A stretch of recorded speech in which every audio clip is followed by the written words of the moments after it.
আসসালামু আলাইকুম everyone, Tania paint and blog চ্যানেলে আপনাদেরকে অনেক অনেক শুভেচ্ছা ও স্বাগতম। নতুন একটা ভিডিও নিয়ে আপনাদের সামনে উপস্থিত হয়ে গেলাম। প্রথম লাইনে আমি ঘর নিয়েছি 3টা, দ্বিতীয় লাইনে মাঝ ঘর বরাবর একটা ঘর নিব, 3 নম্বর লাইনেও মাঝ ঘর বরাবর একটা ঘর নিব, 4 নম্বর লাইনে বাম দিক থেকে একটা ঘর বাড়িয়ে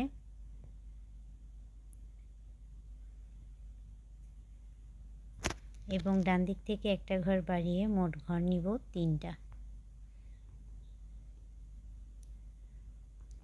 এরপর 5 নম্বর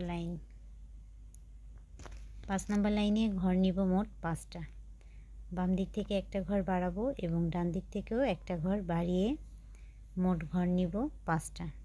মাঝখানের 3টায় বসাই দিব এবং বাম দিক থেকে ও ডান দিক থেকে একটা একটা করে ঘর বাড়াবো। এরপর 6 নম্বর লাইনে ঘর হবে মোট 3টা। বাম দিক থেকে একটা ঘর কমবে, ডান দিক থেকে একটা ঘর কমে মাঝখানে ঘর হবে 3টা। 7 নম্বর লাইনে ঘর নিব একটা, মাঝখান ঘর বরাবর ঘর নিব একটা। 8 নম্বর লাইনেও মাঝ ঘর বরাবর ঘর নিব একটা।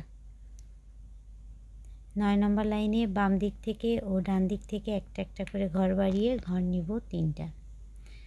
দর্শক, আজকে এই পর্যন্তই। যদি ভিডিওটি ভালো লেগে থাকে অবশ্যই লাইক, কমেন্ট, শেয়ার করবেন এবং আমার চ্যানেলটি সাবস্ক্রাইব করবেন। আজকে এই পর্যন্তই। সবাই ভালো থাকবেন, সুস্থ থাকবেন এবং আমার চ্যানেলের সাথেই থাকবেন। ধন্যবাদ।